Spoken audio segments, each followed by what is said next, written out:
Welcome to The Real History, your trusted destination for deep dives into the past and captivating explorations of how history might have unfolded differently.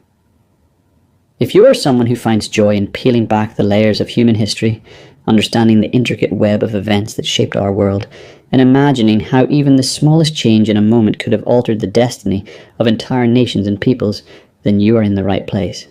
Be sure to subscribe to our channel and hit the bell icon so you never miss any of our thoughtful, research-driven stories that strive to bring history alive in a way few others can. Today we embark on a journey through one of the most pivotal and dramatic moments in European history, the Battle of Waterloo. But rather than simply recounting the events as they actually happened, we will take a bold step further. We will ask and endeavour to explore a fascinating and complex question: what if Napoleon Bonaparte had emerged victorious at Waterloo? To grasp the true magnitude of this alternate outcome, we must first trace Napoleon's extraordinary journey from his early beginnings to his meteoric rise to power, the sweeping reforms he implemented, the unfolding of the fateful battle itself, and then allow ourselves to step boldly into a parallel timeline, a world in which France triumphed at Waterloo and the course of European and global history was changed forever. Napoleon Bonaparte was born in 1769 on the rugged island of Corsica, only a year after the island had been annexed by France from the Republic of Genoa. He came from a minor noble family of Italian descent, not particularly wealthy or influential, but proud of its heritage and determined to make its mark. From an early age, Napoleon showed an intense drive and ambition, and his family sent him to mainland France to pursue a military education. There, in the prestigious French military academies, he quickly distinguished himself not only for his sharp intellect, but also for his strategic acumen and relentless determination to rise above his humble origins. The period of Napoleon's youth coincided with one of the most turbulent chapters in French history, the French Revolution. Beginning in 1789, this seismic upheaval dismantled the centuries-old monarchy and aristocratic privileges, thrusting France into chaos and uncertainty. But it also opened unprecedented opportunities for talent and ambition to flourish. Napoleon seized this moment. As traditional hierarchies crumbled, his brilliance on the battlefield and in strategy catapulted him rapidly through the military ranks. His campaigns in Italy were marked by stunning victories that humiliated larger and better equipped armies. His Egyptian expedition, though ultimately a strategic failure, showcased his flair for propaganda and demonstrated his broader ambitions. By the close of the 18th century, France was politically unstable and fragmented. Seeing an opening, Napoleon orchestrated a coup d'etat in 1799, overthrowing the ruling Directory and establishing himself as first consul, effectively the ruler of France. But Napoleon was not content with mere political power. In 1804, in a grand ceremony in Paris that shocked Europe, he crowned himself Emperor of the French. This symbolic act was a declaration that he was not simply a servant of the revolution, but the architect of a new imperial order, one that promised to reshape Europe in his image. As emperor, Napoleon unleashed sweeping reforms that transformed French society and governance. His most enduring legacy is undoubtedly the Napoleonic Code, a comprehensive legal system that replaced a chaotic patchwork of feudal laws with a unified framework emphasizing equality before the law, protection of private property, and secular governance. His reforms in education, administration, and civil service created modern state institutions that would influence not only France but much of Europe for generations. Napoleon's military genius was equally transformative.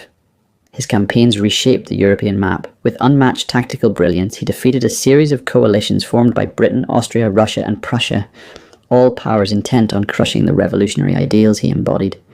His empire expanded rapidly, encompassing Spain, the Netherlands, much of Italy, Germany, Poland, and significant parts of Central Europe. Yet this rapid expansion came at a cost.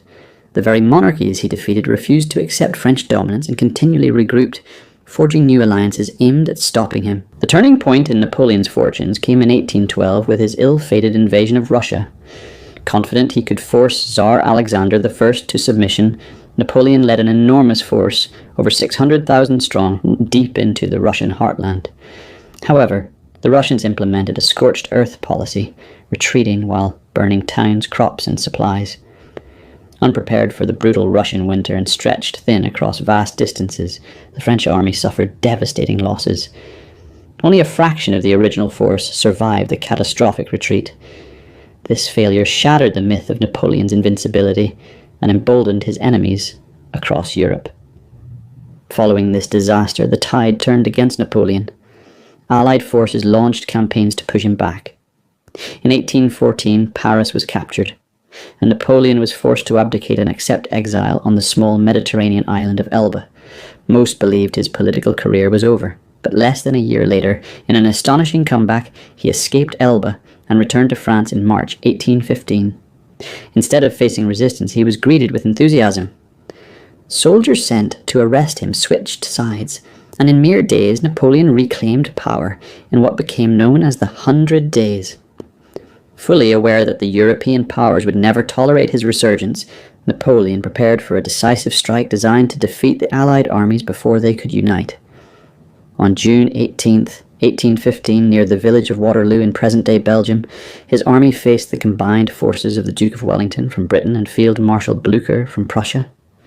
The battle that ensued was one of the most intense and dramatic in European history, featuring massive infantry clashes, daring cavalry charges, and relentless artillery bombardments.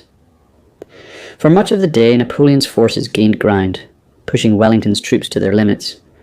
But the timely arrival of Blücher's Prussian forces on Napoleon's right flank turned the tide. Exhausted and outnumbered, the French army broke and collapsed.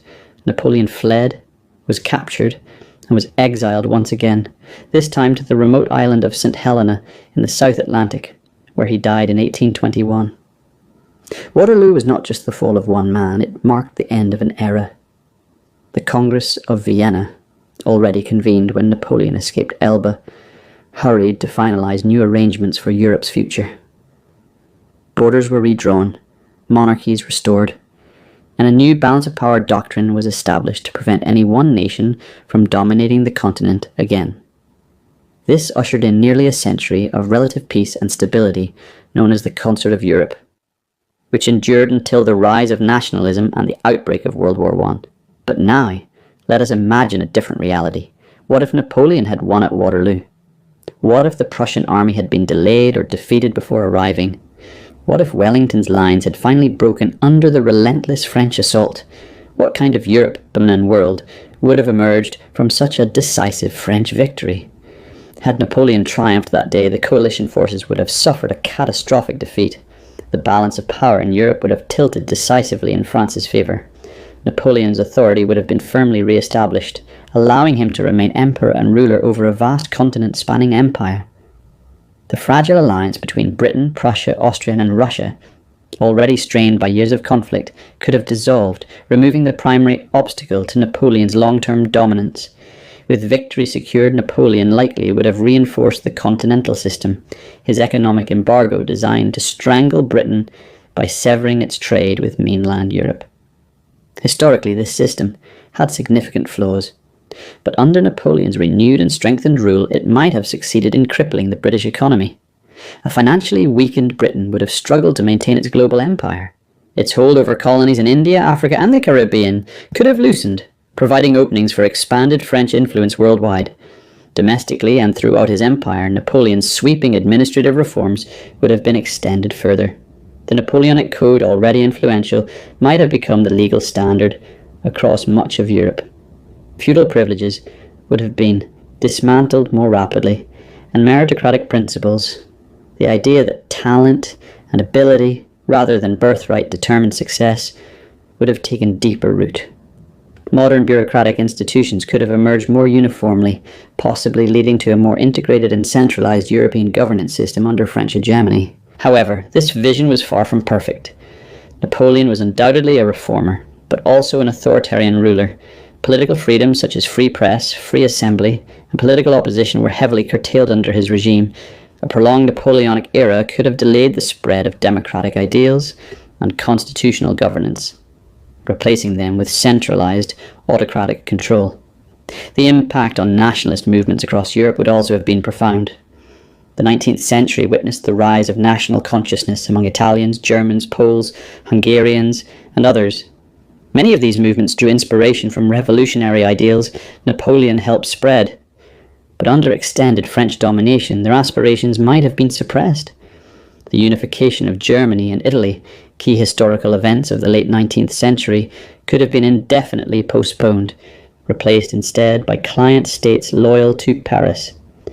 Yet suppression could only delay, not extinguish, the deep human desire for identity and self-determination, meaning future nationalist uprisings would likely have exploded with even greater intensity. On the global stage, a victorious Napoleon would have leveraged his position to expand French colonial holdings in Africa, Southeast Asia, and the Americas. Trade routes, diplomatic influence, and cultural dominance would have shifted from London to Paris.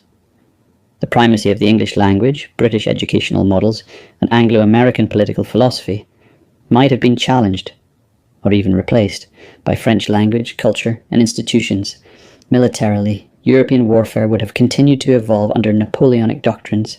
His innovations in mobility, corps structure, and mass conscription would have become the universal model for modern armies.